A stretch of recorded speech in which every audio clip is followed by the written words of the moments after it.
जय श्री राम। जय राजगढ़ सर। आज हम आपको एक ऐसी बात बताने वाले हैं जिससे आप अपनी गद्दी चलाने में सबसे ताकतवर होंगे। सर्वप्रथम हमारे वीडियो को लाइक करें, सब्सक्राइब करें और बेल आइकन का बटन दबाएं और अधिक से अधिक शेयर करें। और महत्वपूर्ण बात समझें कि वीडियो को पूरा देखा करें जिससे कि आपको पूर्ण सच्चाई प्राप्त हो सके। अरे कम से कम 7-8 मिनट तक आप देख सकते हो। अगर आपको समझ में नहीं आया कोई बात नहीं है, पर उससे अगर आपको कुछ ज्ञान मिले तो वो सबसे बड़ी बात है ना। हम कहते हैं बिल्कुल आपको कुछ, अरे और अलग प्रकार की वीडियो आप देख रहे हो, उससे अच्छा तो कुछ आपको ज्ञान ही प्राप्त होगा तो वीडियो को पूरा देखें, है ना। हम कहते हैं विश्वास के आधार पर कि आपको पूर्ण ज्ञान प्राप्त होगा। अब बात आते हैं कि आज हम आपको क्या देना चाहते हैं। आज हम आपको देने वाले हैं अघोर तंत्र के बारे में बताएंगे और अघोर साधना और अघोर ट्रांसफर हम आपको देने वाले हैं, है ना। अघोर साधना और अघोर तंत्र क्या होता है, इन चीजों को आप समझें। हम आपको अघोर में क्या क्या सिखाने वाले हैं, इन चीजों को भी आप समझें। अघोर साधना किस प्रकार से की जाती है ये भी हम आपको सिखाएंगे। सर्वप्रथम हमारे यहाँ रजिस्ट्रेशन होता है, ये सबको पता है। 1100 रुपए का रजिस्ट्रेशन होता है।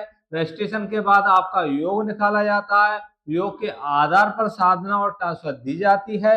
ये सभी हमारे सभी भक्तों को पता है। बगैर रजिस्ट्रेशन के हमारे यहाँ कोई भी कार्य संभव नहीं है। एक भक्त का कॉल आया, गुरु जी रजिस्ट्रेशन ना कराएं तो। भाई रजिस्ट्रेशन कराना अति आवश्यक है। रजिस्ट्रेशन क्यों कराना अति आवश्यक है?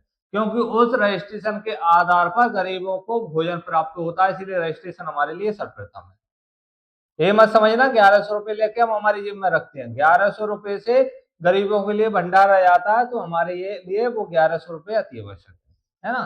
अब बात आती है अघोर। अघोर में हम आपको कौन कौन सी साधनाएं देंगे। देखिए, सबसे पहले प्रचंड का नाम हम लेंगे। इसमें प्रचंड का नाम लेंगे।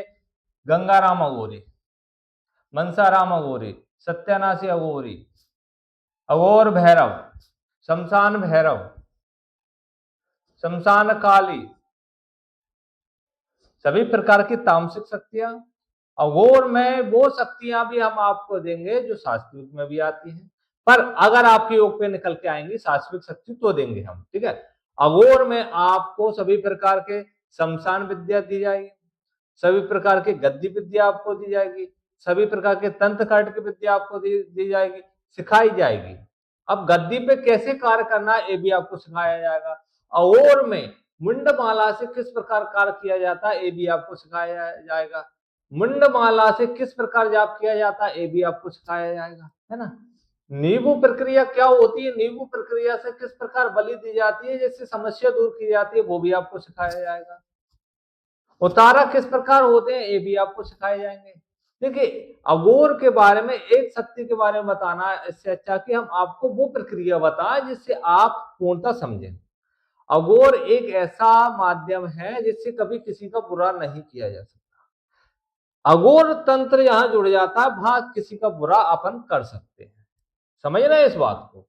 अघोर अगर अपन काम कर रहे हैं तो अघोर शक्ति से अगर अपन काम कर रहे हैं तो शक्ति द्वारा काम किया जाना और अघोर के माध्यम से काम किया जाना, मतलब किसी प्रकार से किसी का बुरा नहीं कर सकते। अघोर कभी किसी का बुरा नहीं करता, अघोर किसी का बुरा नहीं चाहता।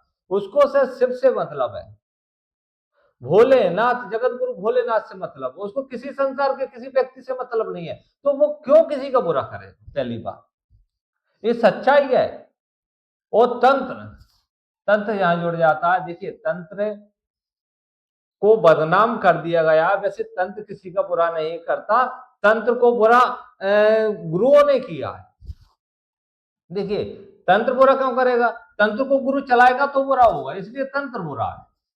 और तंत्र कभी किसी का बुरा नहीं करता, टोट के बुरे करते हैं। टोट के अगर किसी के ऊपर कर दिए जाए तो वो व्यक्ति मर ही जाएगा। एक बात को समझ लेना, मरना मतलब ये नहीं कि मृत्यु को प्राप्त होना, मरना वो कि वो संसारिक जीवन में रहते हुए भी मर जाएगा। ये टोट के कहलाते हैं। तंत्र शमशान में आपको जैसे अघोर में क्या क्या प्राप्त होगा। जैसे गंगाराम अघोरी प्रचंड स्वरूप में रहता है, इसमें आपको अनेक प्रकार की विद्या दी जाएंगी। अब गंगाराम अघोरी के साथ में संपूर्ण प्रकार की सेना प्राप्त होती है आपको, है ना। ये अघोरी आप समझना, गंगा राम अघोरी, गंगा जैसा पवित्र, राम जी जैसे मर्यादा में रहने वाला, और तब अपनी पे आया तो ये अघोर पे उतर जाता है तो किसी के बाप की नहीं सुनता। बात समझ में आ रही है। अब बात आती है कि अघोर में आपको किस किस की कृपा प्राप्ति होगी। इसमें भोलेनाथ की कृपा प्राप्त है, माता गंगा की कृपा प्राप्त है।